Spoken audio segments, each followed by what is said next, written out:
ವೀಕ್ಷಕರೇ 2024 ಏಪ್ರಿಲ್ 29ನೇ ತಾರೀಕು ಆ ಸೀಕ್ರೆಟ್ ಕ್ಯಾಮೆರಾದಲ್ಲಿ ಸೆರೆಯಾದಂತ ಆ ಒಂದು ದೃಶ್ಯ ನಾಗರಿಕ ಸಮಾಜವನ್ನ ತಲೆ ತಗ್ಗಿಸುವಂತೆ ಮಾಡಿತ್ತು. ಅದರಲ್ಲಿ ಆಕೆ ಅವನ ಕೈಕಾಲುಗಳನ್ನ ಕಟ್ಟಿ ಚಿತ್ರಹಿಂಸೆಯನ್ನು ಕೊಡ್ತಿರ್ತಾಳೆ. ಅವನನ್ನ ವ್ಯವಸ್ಥೆಗೊಳಿಸಿ ಎದೆ ಮೇಲೆ ಕುಳಿತುಕೊಂಡಿರ್ತಾಳೆ. ಕತ್ತನ್ನ ಹಿಸುಕ್ತಾ ಇರ್ತಾಳೆ. ಕೆಟ್ಟದಾಗಿ ಬೈದು ಪ್ರಾಣ ಬೆದರಿಕೆಯನ್ನ ಕೊಡ್ತಾ ಇರ್ತಾಳೆ. ನಂತರ ಆತನ ಗುಪ್ತಾಂಗವನ್ನ ಸಿಗರೇಟ್ನಿಂದ ಸುಡ್ತಿರ್ತಾಳೆ. ಅದಷ್ಟೇ ಅಲ್ಲದೆ ಚಾಕುವಿನಿಂದ ಆತನ ದೇಹ ಮತ್ತು ಗುಪ್ತಾಂಗಕ್ಕೆ ಹಾನಿಯನ್ನು ಕೂಡ ಮಾಡ್ತಾಳೆ. ಈ ಎಲ್ಲ ದೃಶ್ಯ ಆ ಗುಪ್ತ ಕ್ಯಾಮೆರಾದಲ್ಲಿ ರೆಕಾರ್ಡ್ ಆಗ್ತಿರುತ್ತೆ. ಇಷ್ಟಕ್ಕೂ ಆ ಘಟನೆ ನಡೆದದ್ದು ಎಲ್ಲಿ? ಆ ಗುಪ್ತ ಕ್ಯಾಮೆರಾವನ್ನ ಇಟ್ಟವ್ರು ಯಾರು? ವಿಡಿಯೋದಲ್ಲಿ ಸೆರೆಯಾದವರು ಯಾರು? ಏನಿದು ಘಟನೆ? ಬನ್ನಿ ವೀಕ್ಷಕರೇ, ಈ ಮುಂದೆ ಇದನ್ನ ತಿಳಿತಾ ಹೋಗೋಣ.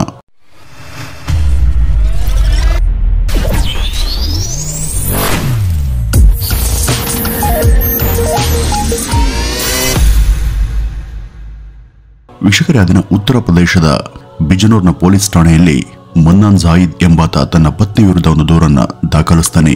ತನ್ನ ಪತ್ನಿಯ ಕಿರುಕುಳದಿಂದ ಬೇಸತ್ತು ಹೋಗಿದಂತ ಆತ ಪೊಲೀಸ್ ಸ್ಟೇಷನ್ ನಲ್ಲಿ ಅವಳ ವಿರುದ್ಧ ದೂರಿನಲ್ಲಿ ತನ್ನ ಪತ್ನಿ ಬಹಳ ಸಮಯದಿಂದ ತನಗೆ ಚಿತ್ರಹಿಂಸೆ ಕೊಡ್ತಿದ್ದಾಳೆ, ಹಣಕ್ಕಾಗಿ ಪೀಡಿಸ್ತಾಳೆ. ಅಷ್ಟೇ ಅಲ್ಲದೆ ದಿನನಿತ್ಯ ಸಿಗರೇಟ್ ತಂದ್ಕೊಡು, ಮದ್ಯ ತಂದ್ಕೊಡು ಅಂತ ಹಿಂಸೆ ಕೊಡ್ತಾಳೆ. ನಾನು ತಂದ್ಕೊಡದೇ ಇದ್ರೆ ನನಗೆ ಹೊಡಿತಾಳೆ, ದೈಹಿಕ ಹಿಂಸೆ ಕೊಡ್ತಾಳೆ ಹಾಗೂ ಮತ್ತು ಜೀವ ಬೆದರಿಕೆಯನ್ನು ಕೂಡ ಕೊಡ್ತಾಳೆ. ಅವಳಿಗೆ ಅನೇಕ ಪುರುಷರೊಂದಿಗೆ ಸಂಬಂಧ ಇದೆ. ಇದಕ್ಕೆಲ್ಲ ನನ್ನ ಹತ್ರ ಸಾಕ್ಷಿ ಇದೆ. ಸ್ಟೇಷನ್ ನ ಕೆಲವರು ಕೂಡ ಅವಳ ಜೊತೆ ಸೇರ್ಕೊಂಡಿದ್ದಾರೆ. ದಯವಿಟ್ಟು ನನಗೆ ನ್ಯಾಯ ಕೊಡಿಸಿ ಅಂತ ಕೇಳ್ಕೊಂಡಿದ್ದ. मेरी बीवी ने मुझे बहुत टाइम से परेशान कर रखा था, टॉर्चर कर रखा था कि मुझे बीड़ी सिगरेट शराब ये लाके दो. मैं नहीं लाता था तो वो उसको मुझे मारती थी. उसके अवैध संबंध है बहुत टाइम से और उसके मेरे पास प्रूफ. ಅಸಲಿಗೆ ಈ ಜಾಯಿದ್ ಮತ್ತು ಮೆಹರ್ ಜನಾನ್ ಇವರಿಬ್ಬರದು ಲವ್ ಮ್ಯಾರೇಜ್. ಮೊದಲಿಗೆ ಇವರಿಬ್ಬರ ನಡುವೆ ಪ್ರೀತಿ ಉಂಟಾಗಿತ್ತು. ನೋಡೋದಕ್ಕೆ ತಕ್ಕ ಮಟ್ಟಿಗೆ ಇದ್ದಂತ ಈ ಮೆಹರ್ಳನ್ನ ನೋಡಿ ಈ ಮನ್ನಾನ್ ಮನಸ್ಸೋತ್ ಹೋಗಿದ್ದ. ಆಗ ಅಷ್ಟು ಮುದ್ದಾಗಿ ಕಂಡಂತ ಆ ಹುಡುಗಿ ಇನ್ನೊಂದು ಮುಖವನ್ನ ಆತ ಗಮನಿಸ್ತೇ ಇಲ್ಲ. ಇಬ್ರು ಕೂಡ ಒಬ್ಬರನ್ನೊಬ್ಬರು ಪ್ರೀತಿಸಿದ್ರು. ಲವ್ ರಿಲೇಶನ್ಶಿಪ್ ನಲ್ಲೂ ಕೂಡ ಕೆಲವಾರು ಸಮಯ ಇದ್ರು. ನಂತರ ಅವರು 2023 ನವೆಂಬರ್ 17ನೇ ತಾರೀಕು ಮದುವೆಯನ್ನ ಮಾಡ್ಕೊಳ್ತಾರೆ. ಆದ್ರೆ ತಾನು ಮದುವೆ ಆಗ್ತಿರುವಂತಹ ಹುಡುಗಿ ನಂತರ ಒಬ್ಬ ರಾಕ್ಷಸಿಯಾಗಿ ಬದಲಾಗಬಹುದು ಎಂಬ ಸಣ್ಣ ಊಹೆ ಕೂಡ ತನಗೆ ಇರಲಿಲ್ಲ. ಮದುವೆಯ ಕೆಲವೇ ದಿನಗಳಲ್ಲಿ ಆಕೆ ತನ್ನ ನಿಜ ಬಣ್ಣವನ್ನು ತೋರಿಸೋದಿಕ್ಕೆ ಶುರು ಮಾಡಿದ್ಲು. ಆಕೆ ಕುಡಿತಾಳೆ, ಗುಟ್ಕಾ ತಿಂತಾಳೆ, ಸಿಗರೇಟ್ ಸೇತಾಳೆ. ತಾನು ಪ್ರೀತಿಸಿ ಮದುವೆಯಾದ ಹುಡುಗಿ ಈ ರೀತಿಯೆಲ್ಲ ಮಾಡೋದಕ್ಕೆ ಶುರು ಮಾಡಿದಾಗ ಮನ್ನಾನ್ ಅದಕ್ಕೆ ವಿರೋಧಿಸಿದ್ದ. ಆದ್ರೆ ಅವಳು ಮಾತ್ರ ಅವನ ಒಂದು ಮಾತನ್ನು ಕೂಡ ಕೇಳೋದಕ್ಕೆ ಸಿದ್ಧ ಇರಲಿಲ್ಲ. ಬದಲಿಗೆ ಆಕೆ ಅವನ ಮೇಲಿನ ಹಕ್ಕನ್ನ ಚಲಾಯಿಸೋದಕ್ಕೆ ಶುರು ಮಾಡಿದ್ಲು. ಆಕೆ ತನ್ನ ಗಂಡನಿಗೆ ಹೊಡೆಯೋದಕ್ಕೆ ಬಡಿಯೋದಕ್ಕೆ ಶುರು ಮಾಡ್ತಾಳೆ. ಅವನ ಊಟದಲ್ಲಿ ಮತ್ತು ಭರಿಸುವಂತ ಔಷಧಿಯನ್ನ ಬೆರೆಸ್ತಾಳೆ. ಇದರಿಂದ ಆತ ಅರೆ ಪ್ರಜ್ಞಾವಸ್ಥೆಗೆ ತಲುಪ್ತಿದ್ದ. ನಂತರ ಆತನಿಗೆ ಮನ ಬಂದಂತೆ ಟಾರ್ಚರ್ ಅನ್ನ ಕೊಡ್ತಾ ಇದ್ಲು. ಅಷ್ಟೇ ಅಲ್ಲದೆ ತನಗೆ ಡ್ರಿಂಕ್ಸ್, ಸಿಗರೇಟ್ ಅನ್ನ ತಂದ್ಕೊಡು ಅಂತ ಕೇಳ್ತಾ ಇದ್ಲು. ಅದಕ್ಕೆ ಆತ ನಿರಾಕರಿಸಿದ್ರೆ ಮನ ಬಂದಂತೆ ಟಾರ್ಚರ್ ಕೊಡ್ತಿದ್ಲು. ಇವ್ರ ಮದುವೆಗೂ ಮುಂಚೆ ಪೊಲೀಸ್ ಸ್ಟೇಷನ್ ಅಲ್ಲಿ ಈ ಮೆಹರ್ ಒಂದ್ಸಾರಿ ಈ ಮನ್ನಾನ್ ವಿರುದ್ಧ ಕಂಪ್ಲೇಂಟ್ ಕೊಟ್ಟಿದ್ಲು. ಈತ ತನ್ನನ್ನ ಮದುವೆ ಆಗ್ತೀನಿ ಅಂತ ನಂಬಿಸಿ ನನ್ನ ಜೊತೆ ದೈಹಿಕ ಸಂಪರ್ಕ ಬೆಳೆಸಿ ಈಗ ಮೋಸ ಮಾಡ್ತಿದ್ದಾನೆ ಅಂತ ಹೇಳಿ ಪೊಲೀಸ್ ಸ್ಟೇಷನ್ ಅಲ್ಲಿ ದೂರನ್ನ ದಾಖಲು ಮಾಡಿದ್ಲು. ನಂತರ ಕೇಸ್ ನಡೆದು ಕೆಲವು ಸಮಯಗಳ ಬಳಿಕ ಇವ್ರ ಮದುವೆ ನಡೆದಿತ್ತು. ಆದ್ರೆ ಆಗಿನಿಂದಲೇ ಆಕೆ ಈ ಮನ್ನಾನ್ನ ತನ್ನ ಕಪ್ಪಿ ಮುಷ್ಟೊಳಗೆ ಇಟ್ಕೊಳ್ಳುವಂತ ಅಭ್ಯಾಸವನ್ನ ಮಾಡ್ಕೊಂಡಿದ್ಲು. ಮನ್ನಾನ್ನ ಪ್ರಕಾರ ಮೆಹರ್ನ ಅಕ್ಕನ ಗಂಡನೊಬ್ಬ ಕ್ರಿಮಿನಲ್ ಲಾಯರ್. ಅವಳ ಅಕ್ಕಂದಿರು ಮತ್ತು ಅಕ್ಕನ ಲಾಯರ್ ಗಂಡ ಇವರೆಲ್ಲರೂ ಸೇರ್ಕೊಂಡು ಮನ್ನನ್ಗೆ ಕಿರುಕುಳ ಮತ್ತು ಬೆದರಿಕೆಯನ್ನ ಕೊಡ್ತಿದ್ರು. ಮದುವೆಯ ನಂತರ ಇವರೆಲ್ಲರೂ ಕೂಡ ಈತನಿಗೆ ಹಣಕ್ಕಾಗಿ ಪೀಡಿಸ್ತಾ ಇದ್ರು. इस सब के षड्यंत्र के पीछे उसकी सगी खाला जो संबल में रहती हैं उनका हाथ है. उनके हस्बैंड कोर्ट कचहरी में रहते हैं, दलाल हैं वो इसी चीज़ को करवाती हैं.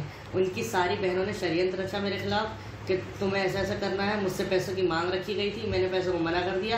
ಈತ ಹಣ ಕೊಡೋದಕ್ಕೆ ನಿರಾಕರಿಸಿದಾಗ ಮೊದಲಿಗೆ ಅವರು ಈತನನ್ನ ಅವನ ಮನೆಯವರಿಂದ ದೂರ ಮಾಡ್ತಾರೆ.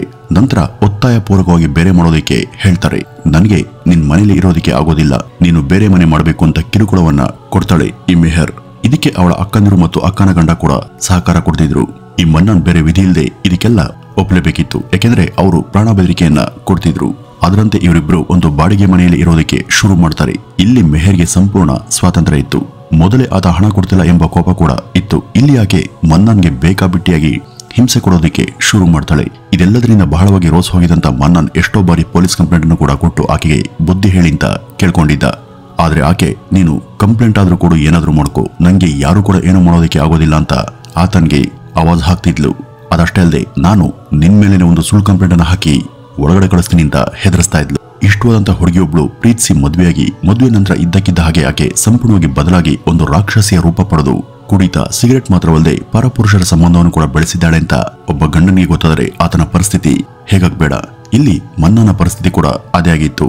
ಅವನು ಎಷ್ಟೋ ಬಾರಿ ಆಕೆಗೆ ಬುದ್ಧಿ ಹೇಳೋದಕ್ಕೆ ಪ್ರಯತ್ನ ಪಟ್ಟರು ಕೂಡ ಅದು ಸಾಧ್ಯ ಆಗ್ಲಿಲ್ಲ. ಆಕೆ ಇದ್ಯಾವುದನ್ನು ಕೂಡ ಕೇಳೋದಕ್ಕೆ ಸಿದ್ಧ ಇರಲಿಲ್ಲ. ಯಾಕೆಂದ್ರೆ ಅಲ್ಲಿ ಎಲ್ಲವೂ ಕೂಡ ಆಕೆಯ ಕಂಟ್ರೋಲ್ ನಲ್ಲಿ ನಡೀತಾ ಇತ್ತು. ಈಗ ಮನ್ನಾನ್ ಹತ್ರ ಬೇರೆ ಯಾವುದೇ ದಾರಿ ಇರಲಿಲ್ಲ. ಯಾಕೆ ಯಾಕೆಂದ್ರೆ ಆತ ಪೊಲೀಸ್ ಕಂಪ್ಲೇಂಟ್ ಕೊಡೋದಕ್ಕೆ ಸಾಧ್ಯ ಇರಲಿಲ್ಲ. ಯಾಕೆಂದ್ರೆ ಆಕೆ ಮತ್ತು ಆಕೆಯ ಅಕ್ಕನ ಗಂಡ ಲಾಯರ್ ಇಬ್ರು ಸೇರಿ ಇವನನ್ನೇ ಸಿಕ್ಸಿ ಒಳ ಹಾಕಿಸ್ತಾರೆ. ಅದೆಲ್ಲ ಈತ ಈ ಒಂದು ಕಷ್ಟವನ್ನೆಲ್ಲ ತನ್ನ ಮನೆಯವ್ರ ಬಳಿ ಕೂಡ ಹೇಳುವಂತಿರ್ಲಿಲ್ಲ. ಯಾಕೆಂದ್ರೆ ಅವನೇ ಇಷ್ಟಪಟ್ಟು ಪ್ರೀತಿ ಮಾಡಿ ಮದುವೆಯಾಗಿದ್ದು. ಇಲ್ಲಿ ಮನ್ನನ್ಗೆ ಈಗ ಹೆಂಡತಿ ಜೊತೆ ಜೀವನ ನರಕ ಆಗಿತ್ತು. ಆಕೆ ಹೊಡಿತಾ ಇದ್ಲು, ಬಡಿತಾ ಇದ್ಲು, ಸಿಗರೆಟ್ ನಿಂದ ಸುಡ್ತಾ ಇದ್ಲು, ಜೀವ ಬೆದರಿಕೆಯನ್ನು ಕೂಡ ಕೊಡ್ತಾ ಇದ್ಲು. ಇದರಿಂದ ಬೇಸತ್ತು ಹೋಗಿದಂತ ಮನ್ನನ್ ಈಗ ಇವೆಲ್ಲವುಗಳಿಂದ ಮುಕ್ತಿಯನ್ನ ಪಡೆಯಬೇಕು ಅಂತ ನಿರ್ಧರಿಸಿದ್ದ.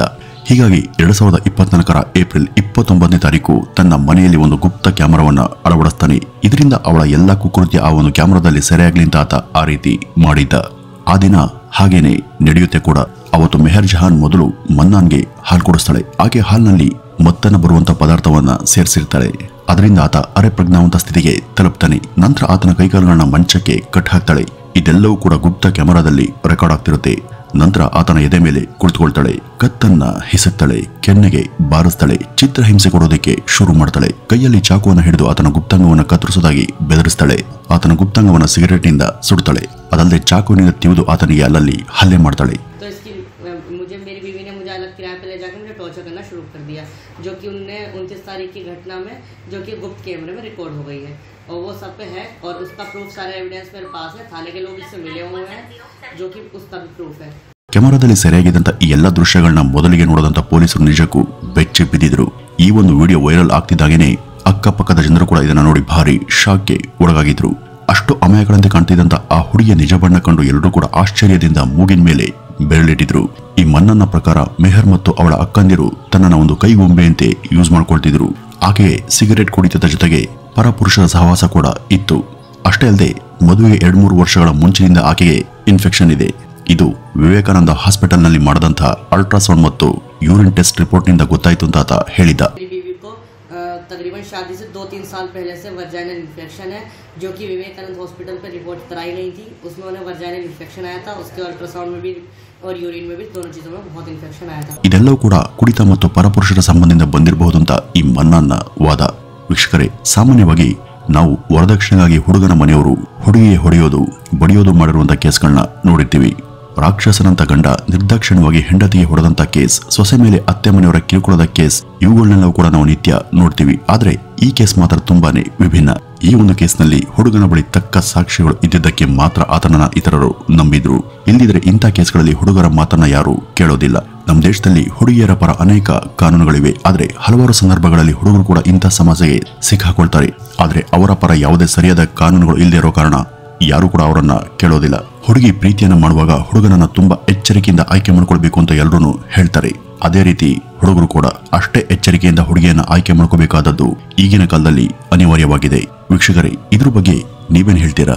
ಈ ಒಂದು ವಿಡಿಯೋ ಬಗ್ಗೆ ನಿಮ್ಮ ಅನಿಸಿಕೆ ಅಭಿಪ್ರಾಯಗಳನ್ನ ಕಮೆಂಟ್ ನ ಮೂಲಕ ತಿಳಿಸಿ ಅಂತ ಹೇಳ್ತಾ ಈ ಒಂದು ವಿಡಿಯೋವನ್ನ ಇಲ್ಲಿಗೆ ಮುಗಿಸೋಣ. ನಮಸ್ಕಾರ.